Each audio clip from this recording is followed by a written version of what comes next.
Bismillahirrahmanirrahim. Apakah seorang suami ketika menulis ataupun SMS kalimat-kalimat yang tertuju kepada talak yang sharih terhitung sebagai talak atau tidak? Kitab Fathul Mu'in dan I'anatul Thalibin juz 4 Shahifah 16. Bismillahirrahmanirrahim. Far'un lau kataba sori hatolakin. Andai kata seorang suami ini menulis talak yang sharih, au kinayatan atau kinayatahu, atau menulis kinayahnya tolak, walam yanwi iko atolaki, dan si suami ketika menulis atau mengetik SMS tidak berniat untuk menjatuhkan talak, falagwun, maka hukumnya nganggur alias tidak jatuh talak. Malam yatalafad, selama si suami tadi tidak mengucapkan haral kitabah ketika menulis, au ba'daha, atau setelah menulis, bisorihi makatabahu, dengan kejelasan apa yang ia tulis.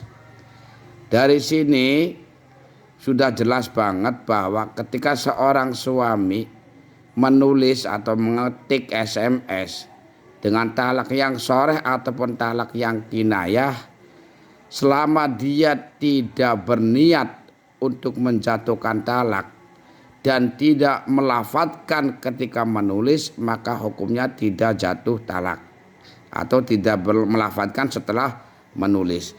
Dari kalimat ini nanti ada muncul 3 masalah.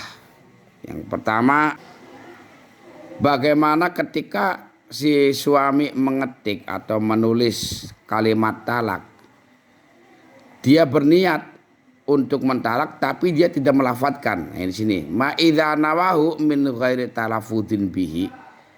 Ini pengecualian ini akhirnya. Apabila suami ini berniat untuk mentalak tanpa melafadzkan, fa innahu yaqau alal adhar, maka menurut kaul adhar tetap hukumnya jatuh talak. Yang kedua, ini yang ketiga tadi, yang pertama, kedua, yang ketiga, malau talafadha bihi ma'adamin niat. Bagaimana kalau seorang suami ini melafadzkan talak waktu dia mengetik atau menulis tapi tidak ada niat, fa innahu yaqau, maka hukumnya tetap jatuh talak. Ketika dia melafadzkan beserta tanpa niat, tetap talak jatuh. Nah, kemudian yang ketiga di sini, idza nawa indal kitabah iko at-talaq tsumma talafadha bihi wa qala aradtu qira'atal maktubi fala yufidu.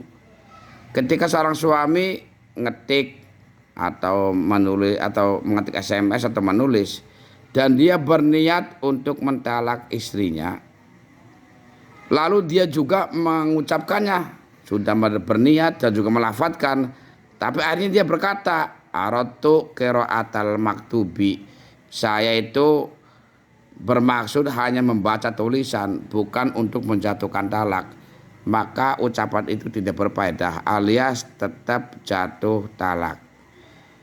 Nah, di sini ada kalimat juga di sini bahwa lau kataba, seandainya seorang suami menulis ai ila zaujatihi au ila waliha, artinya baik tulisan tersebut dikirim kepada istrinya atau kepada walinya. Berarti walaupun nanti tulisan tersebut ini dikirimnya kepada walinya, tetap ini hukumnya sama dengan yang tadi, tergantung niat dan talafud atau melafadzkan.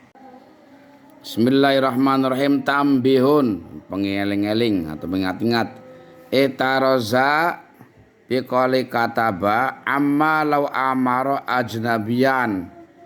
Ini pengecualian dari kalimat kataba, dari perkara seandainya suami ini memerintahkan kepada orang lain, fakataba, lalu si ajnabi orang lain tadi menulisnya, lam tatluk, maka si perempuan tidak tertalak, Wa innawa azzauju, sekalipun si suami ketika memerintahkan dia pun berniat untuk mentalak. Ini kamalu amaro ajnabian, seperti halnya ketika seorang suami memerintahkan kepada orang lain ayaqula li zaujatihi, agar seorang lain tersebut mengatakan kepada istrinya dia anti bainun wa nawa azzauju. Iki sama dengan ucapan ini seperti seorang suami memerintahkan kepada orang lain untuk mengatakan kepada istrinya anti bainun, kamu ketalak bain, tapi dan dia pun berniat untuk mentalak, hukumnya tidak jatuh talaknya. Fathul Mu'in dan I'anatul Thalibin juz 4 kalau dalam kitab saya halaman 16.